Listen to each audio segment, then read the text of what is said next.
So this is my message to the kids. Don't do drugs if you look like you do drugs.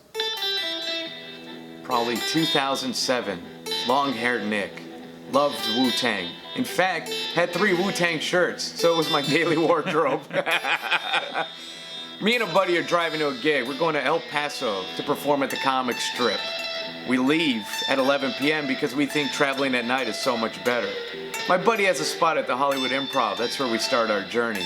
Takes a few drinks. In fact, he gets a little plastered. We get on the road. I didn't know that my buddy had weed on him too. So we're driving. About 4 hours in the trip, we get to Blythe, California. Now some of you may know Blythe if you pass through it. Apparently a lot of cops pull over comics on trips there. My buddy pulls out his pipe and weed, which I didn't know he had on him. Starts smoking in my car. And I look at him like, hey, we can't have that in my car. So I start to exit, because in my mind, I'm like, let's just put it into the back seat. And then you can smoke it where we get to. Now, let me note, I'm 100% sober at this time, even though I look like a pothead. Long hair, Wu-Tang shirt, buddy who looks like a pothead, drunk and high. As we're pulling over the exit, cop lights come on. They've been following us. They said that we were speeding, but it didn't matter, because when I told my buddy to hide his weed, he threw it on the floorboard, right where the cop shined his flashlight. Pipe and weed. So, they pulled me out of the car. The officer starts conducting sobriety tests, and I'm messing it all up. It's 4 a.m. I'm exhausted. I'm tired. I'm nervous. We're near a highway. Cars passing by. He tells me to do this test. Count from 1 to 10, taking steps forward, turn around, then count from 10 to 1. That's the instruction I miss, right? So I do the 1 to 10, turn around, and do the 1 to 10 again. Messed up that sobriety test. Then it was follow the pen, then it was a few other ones. He determines that I am either high or drunk. Throws me in the back of the cop car. My friend's still drunk. He comes up to me with his little video camera and says, what do you want to tell the world? Because he's going to post it on Facebook. And I said, get out of my face. I go to jail, 6 a.m. Other sheriffs are clocking into their shift. The cop that pulled me over is upset because he wants me to admit that I was drunk or high. They tell me that they've arrested Gabriel Iglesias before.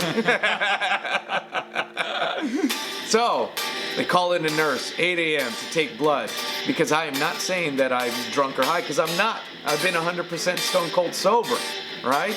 And the guy wants me to admit that I did something which is not true. So, they take my blood, throw me in a cell all by myself. While in there, the jailers find out that I'm a stand-up comic, and they watch all my routines, and they ask me if I know Angela Johnson. I get my mugshot taken with a Wu-Tang shirt. 10 a.m., I'm finally released.